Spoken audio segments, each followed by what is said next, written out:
Voilà, bonjour Lisiane. Bonjour Ali. Voilà, on est chez toi, dans ton café, à Mal. Depuis combien d'années tu es cafetière dans la vallée? Depuis l'an 2000, enfin pas vraiment cafetière, j'ai appris mon métier un petit peu partout dans la vallée. J'ai travaillé dans plusieurs cafés, ce qui m'a permis d'apprendre le métier, qui m'a permis d'apprendre à connaître beaucoup de monde. Et voilà, le café était Starmet, je sentais que mon cœur était dessus, donc je suis reparti, je crois, pour quelques années, je l'espère, du moins. Voilà, mais tu as été cafetière aussi autre part dans la vallée du Gers. Oui, j'étais à Limages, j'étais à Massange, à Eurle-Romain. Enfin, je travaillais pour un patron, je n'étais pas indépendante à l'époque. Voilà, toi qui connais bien l'histoire de la vallée du Gers, parce que tu es né ici, est-ce que ça a fort changé le métier de ton métier? Ben, je ne crois pas que c'est le métier qui a changé, le métier reste le même, c'est les gens qui ont changé. C'est ça l'important, je crois que les gens, je ne sais pas ce qu'ils cherchent ailleurs, trouver quoi, je ne sais pas. C'est bien dommage, mais le métier n'a pas changé, ça c'est sûr. Le métier reste le même. Mais on constate qu'il y a beaucoup de cafés qui ont disparu dans la vallée. C'est pour ça que je dis que c'est les gens qui ont changé, ils vont chercher ailleurs, en ville, dans les restaurants, je ne sais pas, en sortie, dans les dancing, peut-être que c'est mieux, je ne sais pas. Mais ils le regretteront certainement dans 10 ans, parce que je trouve qu'un café, c'est super important dans un village. Voilà, justement, c'est la prochaine question, c'est de savoir est-ce que c'est important dans un village d'avoir un café? C'est un lieu, je crois, où les copains peuvent se rencontrer. Moi, depuis que je fais café vraiment ici, depuis 4 ans, je vois un tas de monde qui se retrouve après des années qui ne se sont plus vus. Et je trouve ça merveilleux. Ne serait-ce qu'un renseignement, n'importe quoi. Les gens, où vont-ils? Au café. Parce qu'ils savent bien que là, au moins, on y trouve ce qu'ils cherchent, quoi, je suppose. Naturellement, comme je dis toujours, il faut être de la région pour pouvoir tenir café. Parce que si tu es étranger à ton village, tu ne peux pas le faire avec le même cœur, le même amour.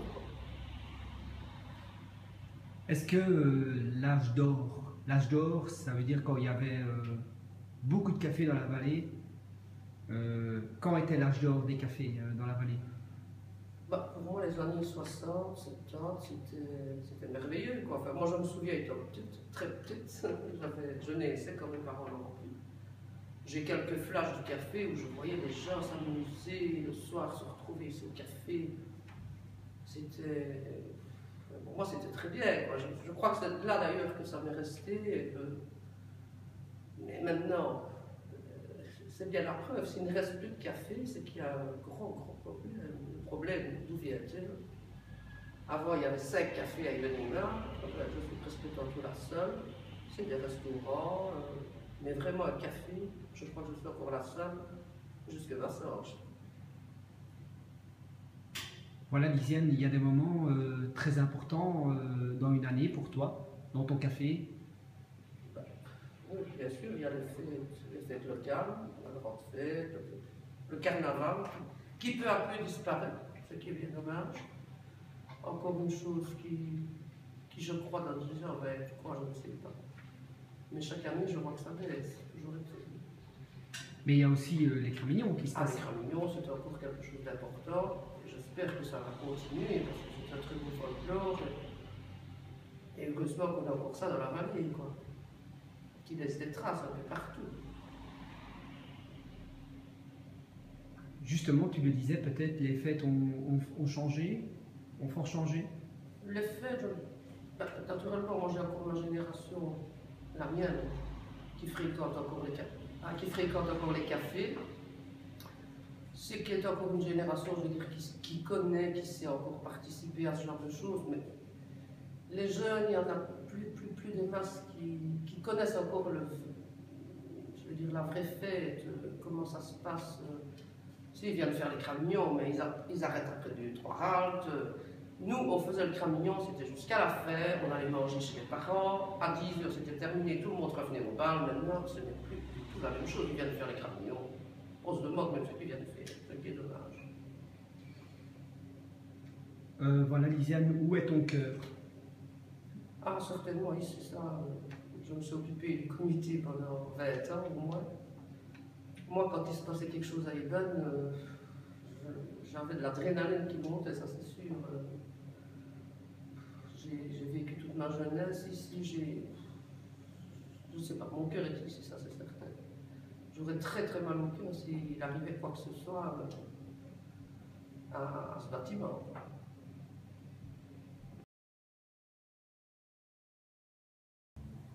Voilà, Lisiane, on est toujours chez toi dans ton café. Tu es entourée de souvenirs. Et ici, tu as une photo que tu tiens dans ton cœur, que tu aimes beaucoup. Tu vas peut-être nous expliquer. Ben, c'est une photo c'était une petite carte postale que, fatalement, chez Freddy, on trouve tout ce qu'il faut. Et je voulais absolument la faire agrandir et la mettre ici parce que ça représente quand même les cramignons, ce qui est quand même quelque chose d'important pour le village.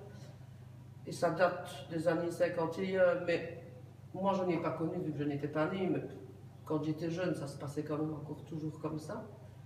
Donc pour moi c'est très important, c'est des choses où les gens vivent toujours d'ailleurs, il y en a encore 3 qui vivent sur la photo et participent toujours aux fêtes. Donc ils pourraient peut-être mieux le raconter que moi, mais ça donne un sujet de conversation. Les gens, les étrangers qui voient ça arrivent, se demandent ce que c'est, si c'est des mariages. Donc j'explique que ça peut faire une publicité aussi. Et pour moi, c'est quelque chose, quand je regarde ça, ben, j'ai l'impression de revivre ma jeunesse, quoi. Voilà, c'est pour ça que je mets ce genre de photos. Ça fait un peu de la nostalgie peut-être pour certains, mais pour moi c'est important. Parlant d'autres photos, ben, on en a quelques-unes. Ici, ben, c'est à la fin de la guerre, où je crois les gens étaient tellement contents que la guerre soit finie que ben, j'ai quand même mis une photo, la seule que j'avais. C'était la Libération. Cette photo-là représente le café qui, à l'époque, appartenait à Jean Quay. Et avant ça, ça appartenait à mes parents. C'était les clients de tous les jours. Il y avait un avocat déjà qui était là au coin. Mes oncles, mon père, qui l'a tenu bien avant. Ici, ben, ce sont des photos du théâtre, parce que je fais du théâtre wallon, donc ben, c'est quelques souvenirs que certains ont fait, et qui, je trouve, met un peu de gaieté aussi, puisque les gens qui se voient, ça fait toujours plaisir. Et j'espère encore en avoir d'autres, comme ici le comité. C'est une partie en fait du comité, des personnalités du comité. Je trouve aussi qu'elles font partie du café parce que ben, sans eux je ne vivrais peut-être pas. Voilà quoi, c'est tout un ensemble qui fait que ben, qui fait tourner quelque chose et qui pour moi est important quoi. Ben voilà, on est chez les Rouges. Oui, ce qui le prouve bien. En fait, c'est une photo qu'un Hollandais avait fait pendant la fête. Et il m'en a fait cadeau il y a quelques mois. Il dit, écoute, moi j'ai fait cette photo-là, je trouve que sa place est là, ce qui est normal, puisque nous sommes quand même dans le café des Rouges. Et ça, c'est le cramignon des vieux, comme on dit. Des vieux, enfin, ils ne sont pas vieux, mais c'est le cramignon des mariés le lundi, où il y a toujours une très belle ambiance, où il y a encore la tradition qu'on voit très bien avec la tête de loi, ce qui ne se fait plus partout. Et je trouve que la photo a bien sa place ici, dans le café, quoi. Voilà, tu es rouge. Comment tu es rentré chez les Rouges? Ben, je crois qu'en étant né dans les Rouges, je suis né ici à Eben, moi donc. J'avais 6 ans quand mes parents ont repris. Non, je suis né quand mes parents ont repris le café. Je l'ai quitté avec mes parents à 7 ans. Ben, ils étaient rouges, ben, on est resté rouges, quoi. D'abord, je t'ai dit tantôt, il n'y avait qu'un parti, ce sont les bleus qui se sont retirés. Donc moi, je suis resté là où mon cœur était. Voilà. Est-ce que maintenant, on sent encore les couleurs? Ben, au fait, surtout, moi, je vais te dire, étant jeune, si mon père apprenait que j'avais été au bleu, je crois que je ramassais mes gifles, je ne pouvais pas aller au bleu, c'était interdit. Maintenant, les jeunes se mélangent, ce n'est plus la même chose, mais il faut qu'on reste bleu et rouge pour le folklore, pour l'amusement, parce que ça met toujours un petit peu de rivalité, ce qui est gay au moment des fêtes. Mais pour le reste, maintenant on ne fait plus tellement attention aux parties, quoi. Pourquoi? Ça, je n'en sais rien. Je ne peux pas te dire.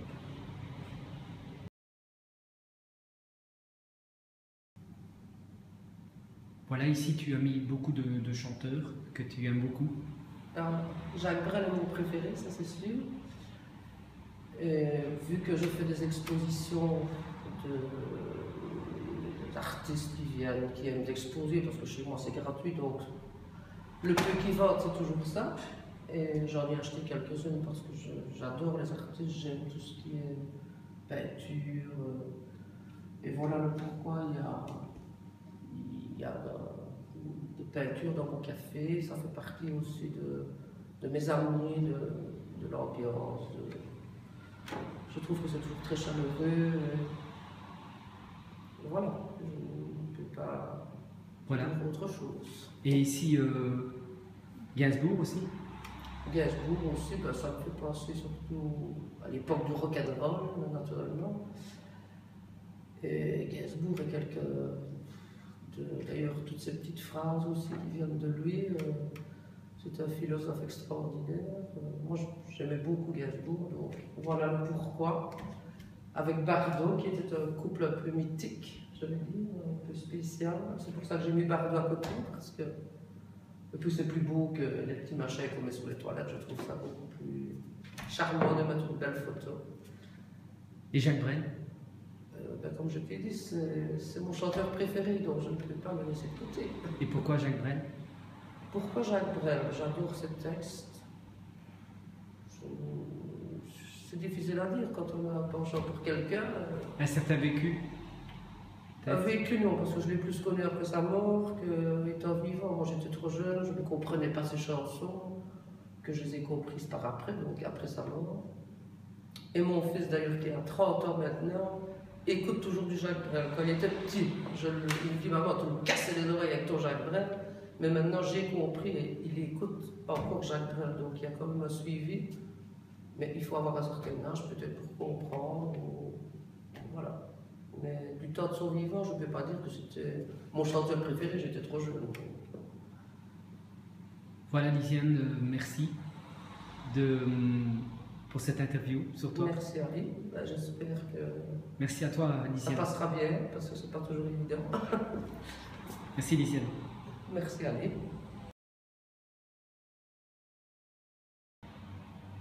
Voilà, Lisiane, est-ce que tu dois encore nous dire un petit quelque chose? Ben, j'espère, nous sommes en 2016, j'espère que ça va encore continuer des années avec cette ambiance. Cet amusement, parce que je m'y amuse beaucoup, c'est très dur, mais je m'y amuse beaucoup. J'aime beaucoup mes clients. Pour moi, le mardi, ben, je vais te le dire, c'est mon jour de congé, mais bien souvent, je m'ennuie, parce que je me sens un peu perdue, je n'ai pas cette gaieté de vivre. Pour moi, c'est quelque chose que j'aime bien, et j'espère encore pouvoir continuer quelques années, si ma santé me le permet.